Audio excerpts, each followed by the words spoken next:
La ministre, la parole est maintenant à Madame Sophie Beaudouin-Hubière. Merci, Monsieur le Président. Chers collègues, Madame la ministre Sophie Cluzel, je veux aujourd'hui vous interroger sur des dispositions du projet de loi ÉLAN, ces jours-ci en discussion dans notre hémicycle.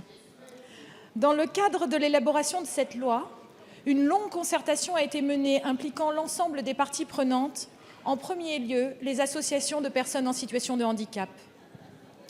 Rappelons-le, le cœur de ce projet de loi, c'est l'ambition de faire face à la pénurie et d'assurer un accès facilité au logement en construisant mieux, plus vite et à coût maîtrisé. L'article 18 tend à préciser les critères d'accessibilité appliqués au logement neuf. Ainsi, nous nous dirigeons vers 100% de logements évolutifs. Cette notion, Madame la ministre, doit encore faire l'objet d'un décret pour être définie. L'esprit de la loi veut que le logement évolutif soit un logement qui, par de simples travaux, pourra s'adapter, son accessibilité être configurée au plus près des besoins de son occupant. Il n'en reste pas moins que des précisions seraient opportunes pour rassurer sur cette vision.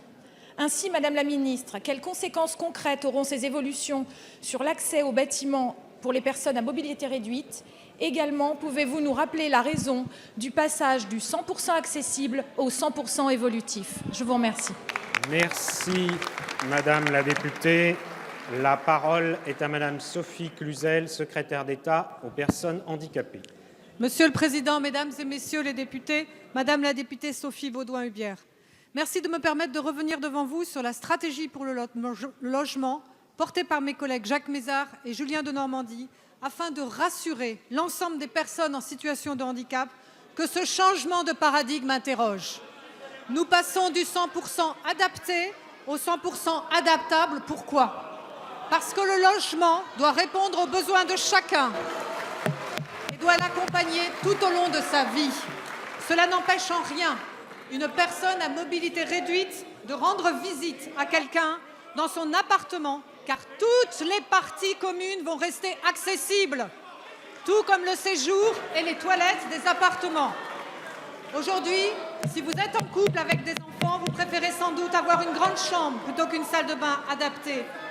Et pourtant, et je vous le rappelle, 80% des handicaps sont acquis, peuvent être acquis par un accident. À ce moment-là, vos besoins changeront. Et cette loi vous permettra de faire des aménagements rapides, moindre coût, car pensés dès la conception en amont. Alors oui, des précisions sont nécessaires. Un décret est à l'écriture, en concertation depuis vendredi avec les associations, et je veillerai à ce que les garanties soient apportées. Pour les logements sociaux, ces travaux sont à la charge des bailleurs s'ils ne peuvent pas proposer de logements adaptés. Si, c'est vrai, pour les logements privés, nous prévoyons des aides au financement et un raccourcissement. La seule question désormais qui est portée par les associations, c'est celle de pouvoir disposer, écoutez, ça va vous intéresser, messieurs, d'un ascenseur dès le 3e étage plutôt que le 4e étage. C'est une maison, c'est une question qui mérite un débat d'une société inclusive. Merci, Madame la ministre.